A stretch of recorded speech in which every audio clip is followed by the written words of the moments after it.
Real estate రంగంలో investment చేయాల్సిన correct time ఇదే. మీకు అర్థమవుతుందో, అర్థం అవ్వట్లేదో తెలీదు గానీ, ప్రెజెంట్ మార్కెట్ డౌన్ ఉందని చెప్పి చాలామంది అనుకుంటున్నారు తప్ప, మార్కెట్‌లో చూసుకుంటే సిట్యుయేషన్ మనకు రిజిస్ట్రేషన్ దగ్గర చూడండి, ప్రతి హైవేలో చూడండి, రోజు రోజుకి ఎన్ని వెంచర్స్ వస్తున్నాయో, సో రీల్స్‌లో చూస్తున్నాము, ఫేస్‌బుక్‌లో చూస్తున్నాము, ఇన్‌స్టాగ్రామ్‌లో చూస్తున్నాము. ఇవన్నీ చూస్తున్నారు గదా! సో దీన్ని బట్టి అర్థం ఏంటి మీకు అంటే ఎన్నో ల్యాండ్స్ కూడా మనకు కన్వర్షన్ జరిగి ల్యాండ్ వెంచర్స్ చేయడం జరుగుతుంది. ప్రాపర్టీస్ ఇన్వెస్ట్‌మెంట్ చేయడానికి చాలామంది ఇన్వెస్టర్స్ మన ఇండియా నుంచి అండ్ అదర్ కంట్రీస్ నుంచి మన ఇండియాలో వచ్చి ఇన్వెస్ట్‌మెంట్ చేస్తున్నారు. కానీ మనం హైదరాబాద్‌లో ఉండి, మనం ఉంటున్న చుట్టుపక్కల కూడా ల్యాండ్ కొనలేని పరిస్థితిలో మనం ఉన్నాము. సో, ఎట్ ప్రెజెంట్ మనకు కొన్ని చోట్లల్ల మన సిటీ నుంచి కేవలం ఒక 40, 50, 60 కిలోమీటర్స్‌లో మన బడ్జెట్‌లో ఒక 10,00,000, 20,00,000 నుంచి 30,00,000 లోపు మంచి ప్రాపర్టీస్ హెచ్ఎండిఏ గాని, డీటీసీపీ లేఅవుట్ గాని ప్లాట్స్ మనకు అవైలబుల్‌గా ఉన్నాయి గదా! సో, ఇలాంటి వెంచర్స్‌లలో మీరు ప్లాట్స్ ఇన్వెస్ట్‌మెంట్ చేసుకుంటే అది మీకు మీ పిల్లలకి ఇన్వెస్ట్‌మెంట్ చేసుకుంటే మీకు బెనిఫిట్స్ కదా! ఇవి మళ్ళీ మళ్ళీ మీకు ఆపర్చునిటీ రాదు. ఈరోజున్న రేట్ రేపు ఉండదు గదా! సో, ఈ రోజున్న రేట్ రేపు ఉండదు. ఎన్నో డెవలప్‌మెంట్స్ మనకి అనౌన్స్‌మెంట్ అవుతుంది. త్రిబుల్ ఆర్ వస్తుంది. తర్వాత మనకు బుల్లెట్ ట్రైన్ అంటున్నారు.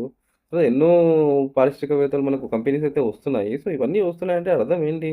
ఏదో పబ్లిసిటీ కోసం గాదు గదా! బయట అనౌన్స్ అయ్యేది గూడా న్యూస్‌లో వచ్చేటివి గూడా. సో, ఇన్వెస్ట్‌మెంట్ చేసేవాళ్ళు చేస్తూనే ఉన్నారు. మరి మిడిల్ క్లాస్ ఫ్యామిలీస్ ఎందుకండి? మీరు భయపడుతూనే ఉంటారా?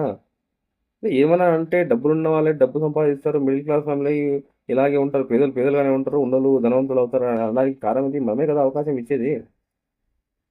మనం ఇన్వెస్ట్‌మెంట్ చేయాలి గదా! ఇన్వెస్ట్‌మెంట్ చేస్తేనే గదా మనకు రిటర్న్స్ వచ్చేది. ఇన్వెస్ట్‌మెంట్ చేయకపోతే ఎలా వస్తది ఇన్వెస్ట్‌మెంట్? రిటర్న్స్ ఎట్లా వస్తాయి మనకు?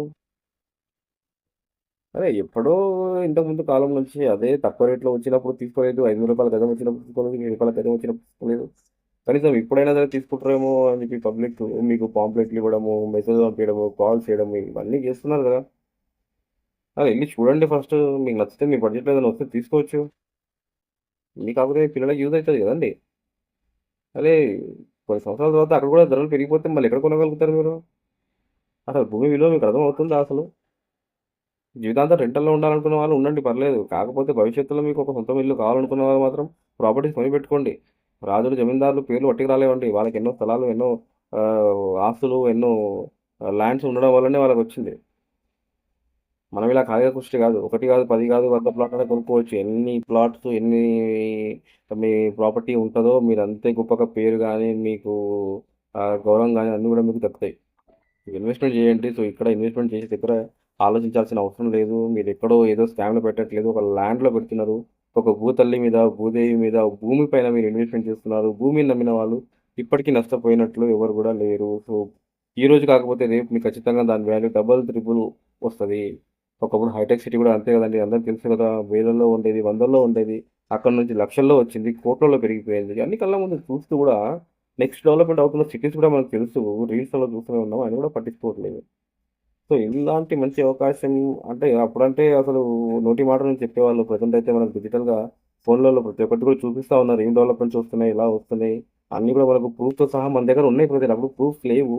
ఏదో వస్తాయని చెప్తే మాటలు చెప్పి, మాటలు విని తీసుకునేవాళ్ళు ఉన్నారు. కానీ ఇప్పుడు డైరెక్ట్‌గా ప్రూఫ్ ఉండి మీకు చెప్తున్నా కూడా మీరు కొనలేకపోతున్నారంటే అసలు అర్థం చూసుకోండి ఒకసారి. మీరు ఇన్వెస్ట్‌మెంట్ చేస్తున్న వాళ్ళు గొప్పలవుతారండి. ఇదొకటి మాత్రం ఖచ్చితంగా నేను చెప్పే కఠినమైన సత్యం అండి.